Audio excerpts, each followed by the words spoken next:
சின்னம்மா சிஎம்மானா ஏத்துக்குவீங்களா? யாரு எங்க சின்னம்மாவா உங்க சின்னம்மாவா? எல்லாருமே அந்த அம்மா பெரியம்மா ஆயிட முடியுமா? முடியாதுங்க. அம்மா அம்மா தான். அம்மா நல்லா இருக்கிறாங்க, அம்மா நின்றுகிட்டு இருக்காங்க, அம்மா உட்காந்துக்கிட்டு இருக்காங்க, அம்மா சாப்பிட்டுட்டு இருக்காங்க, அம்மா கையெழுத்து போட்டுக்கிட்டு இருக்காங்க. ஆனா வேட்புமனு தாக்கல்ல மட்டும் கை நாட்டு வச்சுக்கிட்டு இருக்காங்க. அம்மா ஆட்சியில இருந்த வரைக்கும் அன்னைக்கு எங்க போனது அவர்களுடைய ஒரு குடும்பம், ஒரு குறிப்பிட்ட 13 பேர்.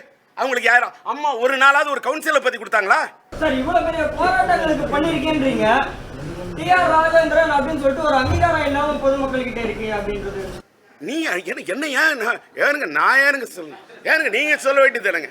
இல்லை ஏன் இல்லை இல்லை இல்லை இது தமிழ் திரைப்பட தயாரிப்பாளர் சங்கத்துக்குள்ள எவ்வளவு அரசியல், அந்த அரசியல்லாம் பார்க்கும்போது தமிழ்நாட்டு அரசியலே நம்ம கலையரங்கிடலாம் அப்படின்ற முடிவு தான் எனக்கு தோணுது. தமிழ் திரைப்பட தயாரிப்பாளர் சங்கத்தில் விஷால் தலைவராக நிற்க முடியுங்கிறது தமிழ்நாட்டில் மட்டும்தான் சார் முடியும்.